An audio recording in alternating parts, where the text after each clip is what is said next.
Okay, bismillahirrahmanirrahim. Assalamualaikum warahmatullahi taala wabarakatuh. Salam sejahtera. Selamat datang. Okay, untuk video seterusnya ini adalah daripada tajuk elektronik lagi, iaitu dalam subtopik 5.3 transistor. Okay, kita tengok dulu apa yang kita ataupun saya akan bincangkan sama-sama awak dalam tajuk subtopik transistor ni. Pertama, kita nak kenal dahulu apakah simbol. Kalau kita nak lukis simbol untuk transistor, okay, simbol untuk transistor, macam mana bentuk dia, dekat mana awak nak label dia. Okay, kemudian jenis-jenis transistor. Ada dua jenis transistor yang awak akan kenal sebentar lagi. Kemudian fungsi transistor.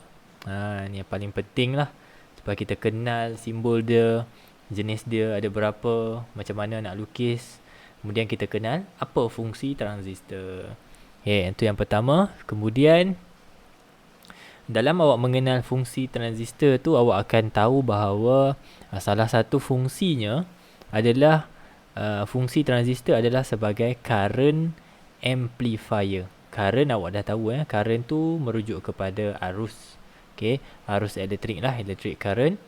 Amplifier means we amplify the current. Amplify ni maksudnya kita gandakan, kita tingkatkan, kita besarkan.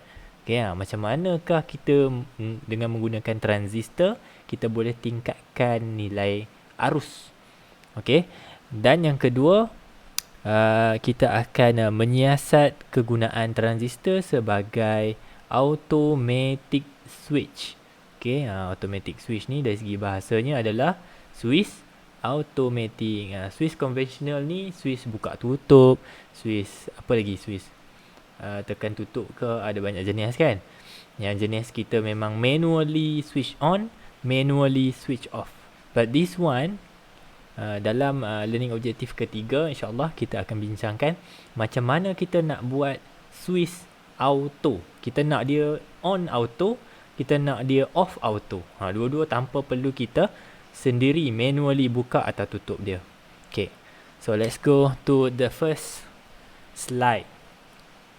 Kalau awak dah tengok 5.2, then you are ready untuk tengok 5.3. But sebelum kita mula 5.3, saya nak throwback sedikit untuk video 5.2. Okay, dalam 5.2 awak belajar berkenaan dengan semiconductor diode, dan saya dengan panjang lebar dah cerita dekat awak, dah ceritakan pada awak apakah yang dimaksudkan dengan perkataan semiconductor. Okay, semiconductor adalah suatu konduktor, ia adalah suatu bahan yang kita guna ataupun yang resistance-nya adalah in between conductor and insulator. Semiconductor means suatu bahan yang nilai rintangan dia adalah di antara penebat dengan pengalir. Okay, dari semiconductor.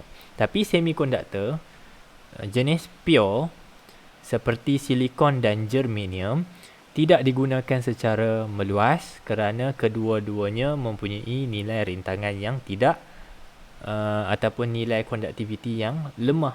Sebab conductivity dia bukan konduktor yang sangat baik. So macam mana kita nak tingkatkan conductivity silikon dengan germanium tadi? Kita buat proses doping. Pada yang belum tengok 5.2 part 1 and part 2, tolong tengok balik. Saya akan sediakan link. Tolong tengok dulu, baru awak boleh tengok 5.3 sebab terkait. Okay, so daripada pure semiconductor, kita buat proses doping supaya kita tambah baik conductivity-nya. Hasil daripada proses doping ada dua. We either produce the N-type semiconductor or P-type semiconductor. Kita sama ada menghasilkan semiconductor jenis, mana dia saya punya pointer ni? Ni. Sama ada kita menghasilkan semiconductor jenis P atau semiconductor jenis N. Macam mana nak hasilkan P? Kita tambahkan boron. Okay, kita tambahkan boron. Boron adalah dia panggil trivalent element. Trivalent element. Maksudnya ada 3 elektron valence di kawasan luarnya. So 4 milik silikon campur dengan 3 milik boron dapatlah 7. 7, maka adalah satu kekosongan. Yang ni dipanggil sebagai hole. Kalau tak faham ni tolong tengok 5.2 dulu betul-betul. Faham betul-betul. Okey. So kita dapat hole, maka tak cukup satu elektron. Maka charge-nya adalah positif. Positif tu yang merujuk kepada huruf P di situ. Okey. Macam mana nak hasilkan N-type? N-type ni kita tambahkan ataupun kita add on phosphorus into the silicon. Phosphorus, beza dia dengan boron, phosphorus ada 5 electron valence. Dia ada 5 elektron di petala paling luar. So 5 campur dengan 4. 4 ni kepunyaan silikon. 5 campur 4 dapat 9. 9 maksudnya daripada 8 oktet tu, 9 telah melebihi 1 elektron. Maka wujudnya satu elektron bebas, free electrons. So electron being a negatively charged, that is why kita letakkan nama N di situ, merujuk kepada majority charge carrier untuk semiconductor jenis N. So kita ada dua jenis, P-type dengan N-type. At the end of story dalam 5.2 saya beritahu semiconductor jenis P dengan semiconductor jenis N kita wedge together, kita gabungkan sekali, then this whole thing down here is known as diode. Inilah yang dipanggil sebagai diode. Apabila kita menggabungkan semiconductor jenis P dengan semiconductor jenis N, gabungkan dapat diode. Saya ulang sekali lagi. Bila kita ada semiconductor yang kita dah dope, so kita dapat P dengan N. Kita dapat P-type semiconductor, N-type semiconductor. Kita gabungkan dua-duanya, we wedge them together, they become diode. Okey, kalau faham kat situ, kita boleh teruskan dengan transistor. Okey. So, saya nak terus pergi ke slide kedua dahulu. Sebab saya baru je cerita pasal 5.2. Saya nak cuba relate kan. So, just by looking at the diagram. Cuba awak tengok diagram ni. Dua ni. Tanpa saya ceritakan apa-apa. Cuba tengok dekat sini. You'll see N symbol, P symbol, and another N. N wedge dengan P, wedge dengan N satu lagi. This on the right hand side, P wedge dengan N, wedge lagi dengan P. What is this? Kalau saya tanya awak, apa benda ni? Apa bendakah N, P, N ni? P, N, P, what is this? This is dope semiconductor. Apa itu dope semiconductor? Ia adalah silikon yang telah ditambahkan unsur lain ke dalamnya untuk menambahkan konduktivitinya. Ia adalah semiconductor, tapi kita ambil either phosphorus atau boron untuk menambahkan konduktivitinya. Kalau kita tambah phosphorus ke dalam silikon, sebab phosphorus ada 5 elektron valence, so dia menjadi semiconductor jenis N. Kalau kita tambahkan boron ada 3 elektron valence, maka 4 campur 3 dapat 7, kurang satu tempat, maka kita dapatkan kita menghasilkan hole, dan itu telah menghasilkan semiconductor jenis P. Ni dua lah yang dimaksudkan ni, N-type dengan P-type. Okay, kalau P wedge dengan N, kita dapat diode. Okay, tengok sini. Kalau N wedge dengan P, wedge dengan N, kita dapat transistor. Itu saja goal. Pada beberapa minit pertama penceritaan saya ni, saya nak awak tahu. Pertama, dalam 5.2, kalau kita ambil semiconductor P dengan N, kita wedge, dapat diode. Okey, 5.3, jalan cerita dia bermula dengan semiconductor jenis P campur dengan semiconductor jenis N, bukan campur wedge. Tahu ke maksud wedge tu? Kita gabungkan. Bukan campur, gabungkan, kepitkan.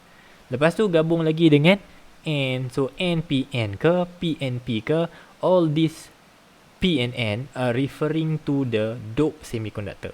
Ni semiconductor lah ni. Saya padam semua. Kalau orang tanya ni apa? Ni semiconductor. Yang ni pun semiconductor. Yang ni pun semiconductor. Okay, cuma yang ni semiconductor jenis N, semiconductor jenis P, semiconductor jenis N. Okay, so we wedge all these three together, they become transistor. Ayat mudah dia macam ni. Kalau P wedge dengan N, dapat diode. P wedge dengan N, wedge dengan P lagi, dapat transistor. Okay, dapat yang tu. First, mesti ada dalam kepala awak. Mesti ada dalam kepala awak. P dengan N atau N dengan P itu adalah diode. Kalau PNP atau NPN itu adalah transistor. Transistor. Okay, back to the first slide. Ni slide pertama ya. Photograph 5.5 shows a transistor. Inilah rupanya transistor dalam dalam keadaan sebenar. Inilah bentuk dia. Okay, dia ada macam box and labeling, and dia ada 3 kaki. Nampak ni ada 3 kaki. Okay, so kaki in a formal way we call terminals. They have 3 terminals. 3 terminal. Dan yang ni awak dah belajar dalam RBT kalau tak silap saya. Namanya adalah emitter E, base B dan collector C. Bahasa Melayu, emitter pemancar, base tapak, collector pengumpul. Okay, itu setakat yang saya ingat lah. So what is the function of transistor? Okay, yang ni kita akan jawab nanti. Kita akan kaji apakah fungsi transistor ni.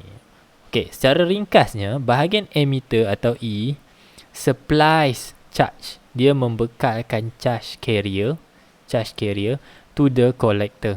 So emitter, ni kaki dia, 3 kaki ni, emitter, 3 terminal ni, emitter, base dengan collector. So diberitahu bahawa this emitter supply charge carrier to the collector.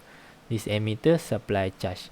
Okay, arah anak panah yang berada di dalam ni adalah merujuk kepada arus. So kalau arus datang dari C pergi ke B, pergi ke E, bermaksud charge akan pergi in a opposite way. So betul lah, E supply charge pergi dekat C. Charge akan bergerak dari E pergi B, pergi C. Tapi arus akan bergerak dari C, B dan E. Nah, ini adalah basic elektrik. So awak kena faham elektrik juga.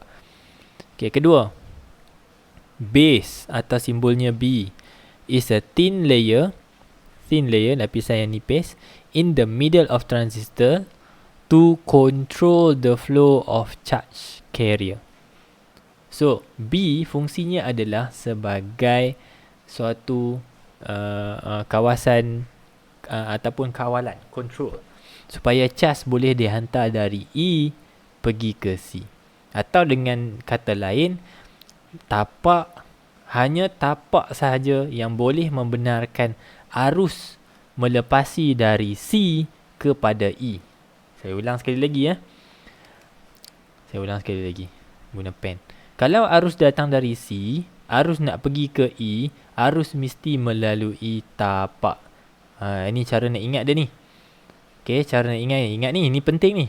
Arus akan bergerak ataupun mengalir dari C pergi E, tetapi dengan syarat melalui B, atau dengan bahasa mudah dia, jika tapak membenarkannya. Ini penting, pemahaman ni penting. Tapak aja bagi laluan supaya arus boleh lalu atau tidak. Kalau base tak bagi laluan, maka arus tak boleh pergi dari C kepada E. Okay, sebab tu dia panggil tapak. Saya suka untuk awak ingat bahawa tapak itu atau kawasan ini, sekejap saya highlight. Okay, kawasan ni atau kawasan tapak ni saya suka untuk awak ingat dalam cara jambatan.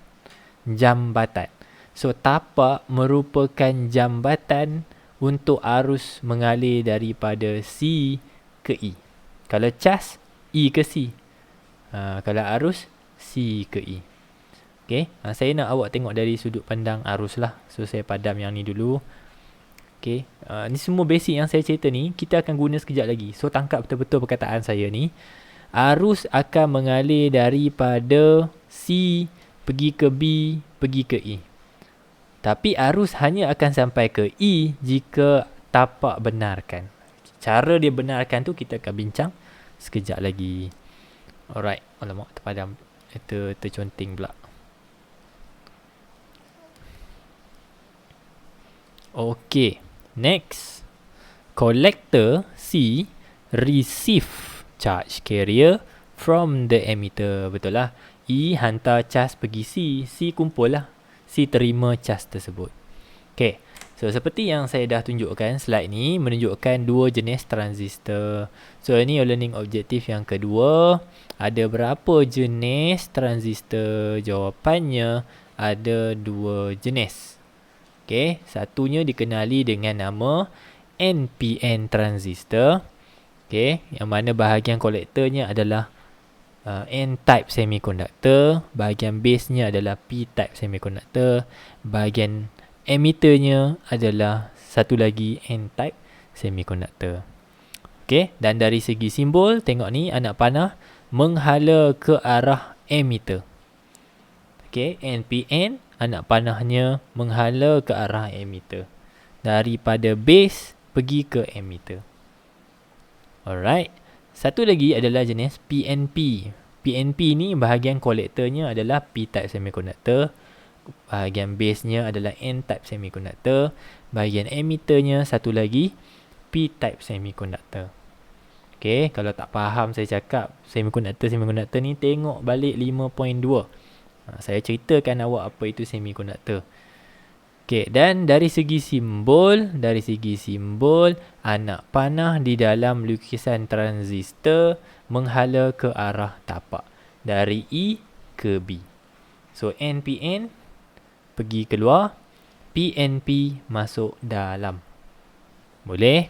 Okay, ini dari simbol kena hafal lah. Kalau soalan boleh tanya awak, ini transistor jenis apa? Okay. Next. So transistor diberitahu dalam buku teks awak ni, transistor ni digunakan secara meluas di dalam litar digital. Okay, seperti komputer, memang banyak dalam motherboard, dalam bahagian-bahagian komputer atau laptop. What are the characteristic of transistor circuit? How are NPN transistors and PNP transistors connected in a circuit? A transistor circuit consists of two main parts, which are base circuit and collector circuit. Okay, dekat sini saya akan ceritakan dulu dekat mana base circuit, dekat mana collector circuit. Sebab di sinilah tempat bermulanya cerita macam mana awak nak faham transistor. Dengar betul-betul. Dengar betul-betul. Alright, saya tunjuk dulu mana itu base circuit. Saya highlight dekat awak. Base circuit adalah circuit yang menggabungkan kawasan base. Ni kalau awak tahu kan terminal dia, this is base. So base circuit is this one. Yang warna kuning ni adalah base circuit. Termasuk juga yang di sebelah sini, this is the base circuit. Okay. So base circuit yang warna kuning. Base circuit yang berwarna kuning. Dalam base circuit, saya highlight satu benda lagi. Dalam base circuit terdapat satu arus yang mengalir. Okay, dapat satu arus yang mengalir, namanya adalah base current. IB, base current. So base circuit, nama arus yang mengalir dalam base circuit adalah base current. Okay, sama juga untuk PNP pun ada juga nilai base current. Tapi kalau awak perhatikan untuk NPN dengan PNP, arah pengaliran base current adalah bertentangan. Sebab apa? Sebab arah anak panah ataupun diode yang berada di dalam transistor tu berbeza orientation dia. Kalau NPN, anak panah dia kan menghala ke E, maka arus pun akan mengalir ikut arah yang sama macam tu. So IB untuk PNP pula ikutlah arah yang sama. Ni anak panah masuk, so dia pun ikut anak panah masuk macam tu. Okay, yang tu base circuit. Okay, saya padam ni. Collector circuit kita buat warna lain.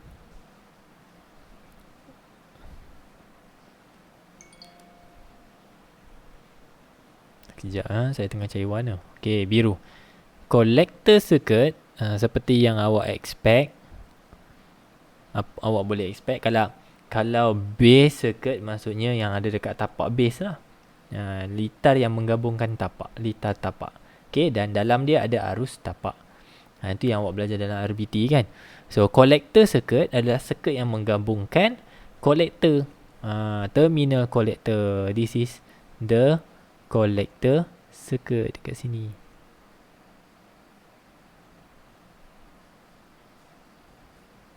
Okay, sama juga untuk PNP pun.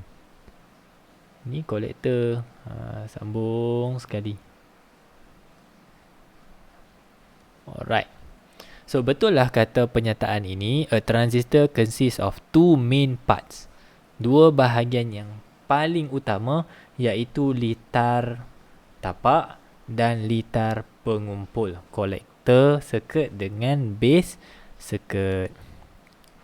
Dan seperti mana juga dalam dalam litar tapak terdapat satu arus. Mana saya nak highlight ni? Di dalam collector circuit, iaitu arus pengumpul, collector current, IC. Okay, dan arah mereka juga berbeza untuk kedua-dua NPN dengan PNP, bergantung kepada arah anak panah di dalam transistor. Arah anak panah dalam transistor tu merujuk kepada transistor jenis NPN dengan PNP lah. Okay, ini basic. Ketahuilah bahawa sekarang ni saya tengah ceritakan pada awak apakah simbol untuk transistor. Awak dah tahu dah simbol dia, lukis macam mana. Ada anak panah, keluar ke, ada masuk ke, jenis ada dua. Lepas tu awak sedang mengenal bagaimana untuk sambungkan transistor kepada suatu litar. Okay, transistor tu yang ni je, yang dalam bulat ni, transistor. Okay, yang litar luar ni adalah cara sambungan dia. Nanti kita tunjuk macam mana nak fahamkan litar ni. Okay, let me check masa dulu. Saya takut video ni terlampau panjang ya. Berapa minit dah saya recording? 22 minutes. Okay.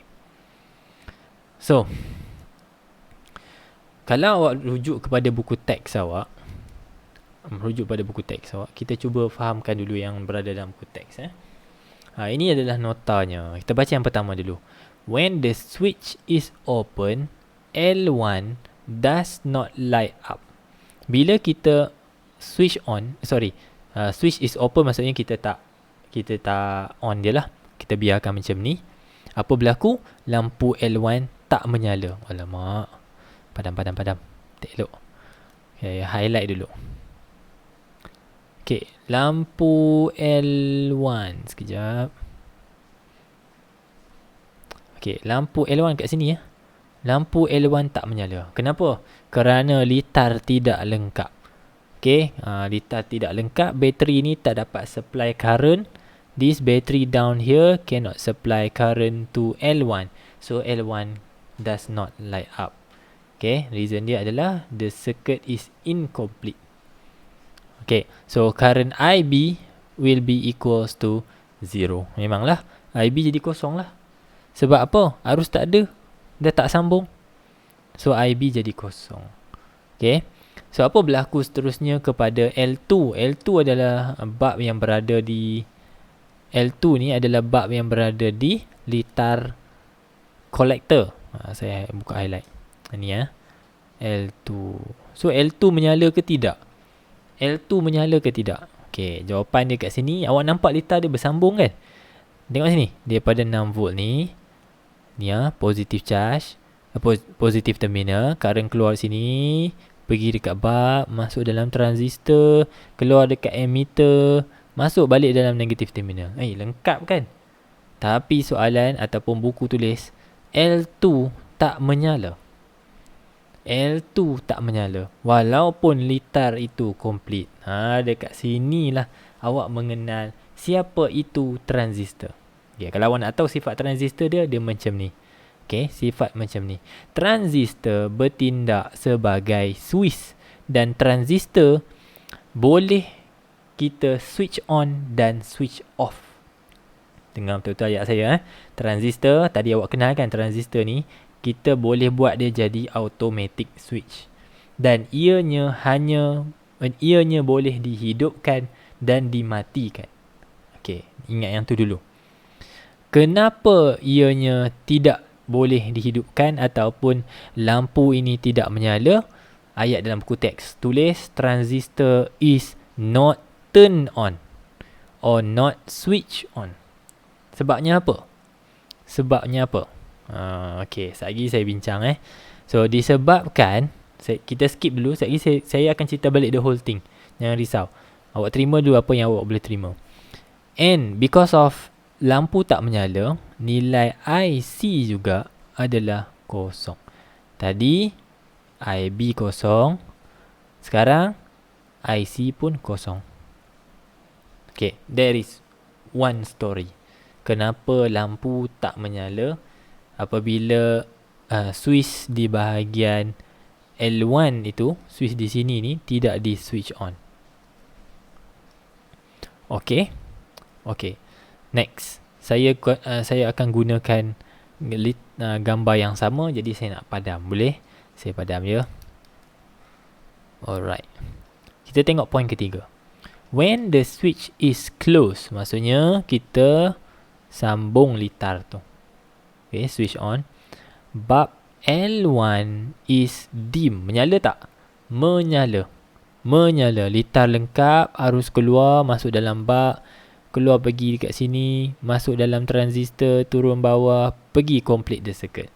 Lampu menyala. Lampu L1 menyala. Tetapi ditulis dalam perkataan dim. Maksudnya menyala dalam keadaan yang malap. Kenapa lampu L1 malap? Kerana RB has a high resistance. Tengok ni, saya padam semua ni balik. Tadi saya nak tunjuk arus dia je. Saya padam semua balik. Awak tengok betul-betul bahagian sini. Dalam litar tapak, bila saya sebut litar tapak, litar ni lah. This is litar tapak. Dalam litar tapak terdapat satu resistor dipanggil RB. Dan lampu L1 malap kerana RB besar nilai dia. Okay, nilai rintangan untuk RB adalah besar. Sebab tu, apabila rintangan besar, nilai arus yang mengalir adalah kecil. Maka lampu L1 menyala tetapi dalam keadaan malap. Okeylah, dia menyala kan? Tadi tak menyala, sekarang menyala. Okay, kita tengok apa berlaku dekat lampu L2. And the base current is very small. Okay, ada nilai tapi nilai arus IB adalah kecil. Sebab apa kecil? Nilai rintangan dia besar, RB besar. Maka nilai arus yang wujud di situ, iaitu IB adalah kecil. Okay, apa jadi dekat L2? Jom kita tengok. Tadi dua-dua tak menyala kan? Sekarang bila L1 menyala, walaupun malap, L1 menyala, dengan nilai IB yang kecil itu, tiba-tiba bulb L2 menyala sangat cerah. Dekat situ keyword dia. L2 bukan sekadar menyala, tetapi menyala dengan sangat cerah. Why all of a sudden? Kenapa tiba-tiba daripada dua-dua tak menyala, dan saat kita hidupkan switch tu, tiba-tiba satu malap, satu lagi menyala sangat cerah. Okay, this is because the collector current atau nilai IC is large compared to the IB. Dia bukan big. Penggunaan perkataan di sini adalah perkataan large. Apa maksud large compared to big? Apa maksud large berbanding dengan big? Large ni significantly big. Bukan dia besar saja, tapi dia sangat besar. Okay, mungkin boleh kata very big lah. Dia bukan 2 kali ganda, dia mungkin 5 kali ganda, 10 kali ganda, large. So bandingan nilai IC dengan IB, ingat sini saya tulis nota dekat sini, saya akan guna balik nanti. Nilai IC adalah lebih besar daripada IB. Yang ni awak tolonglah ingat. Nilai IB adalah lebih kecil berbanding dengan nilai IC. Okay, sangat kecil. IB will be very small, but IC are significantly greater or larger compared to IB. So, dekat sini kita boleh conclude.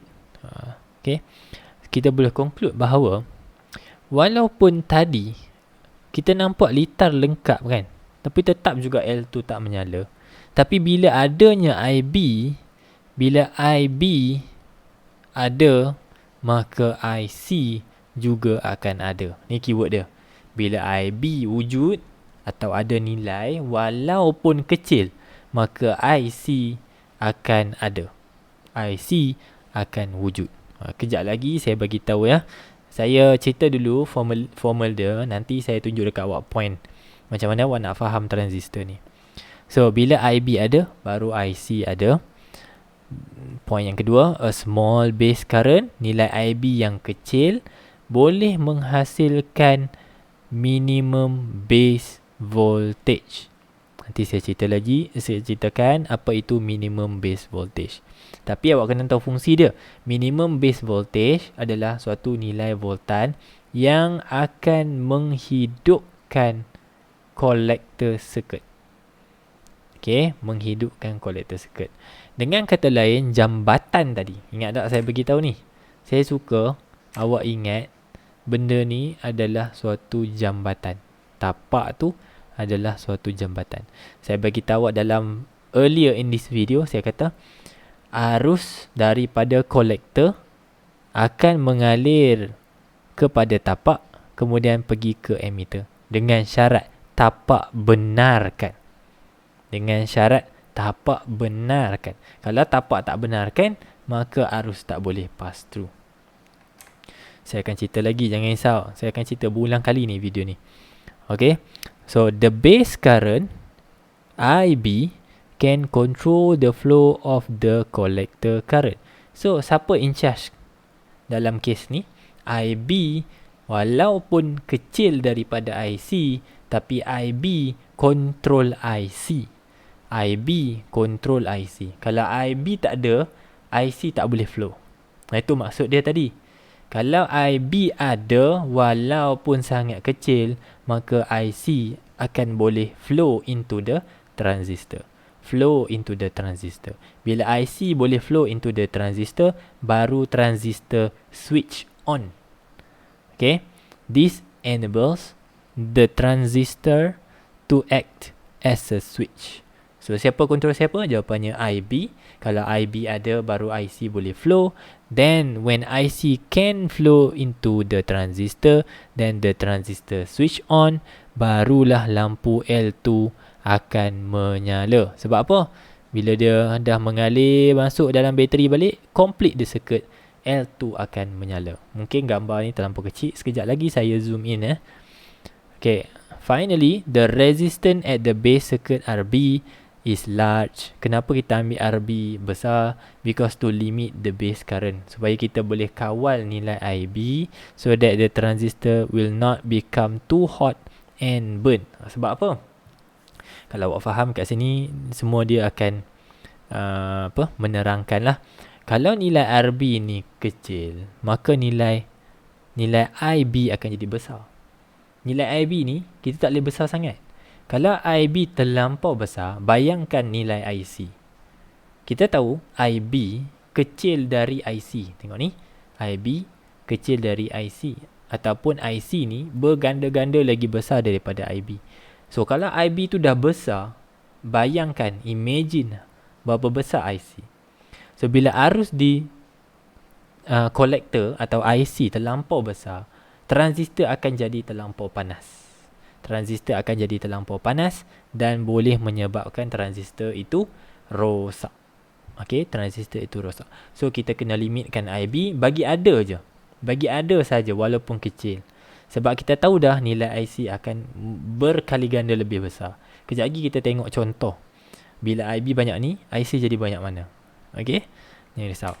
So let me check the time first. Saya tak nak video ni terlampau sangat panjang. Okay, 35 minutes. Kita akan jumpa dalam part 2 untuk saya ceritakan semula macam mana NPN transistor secara ringkasnya berfungsi. Ni kan? Ni saya dah cerita. Tapi dalam part 2 saya akan mula dengan penceritaan ni balik.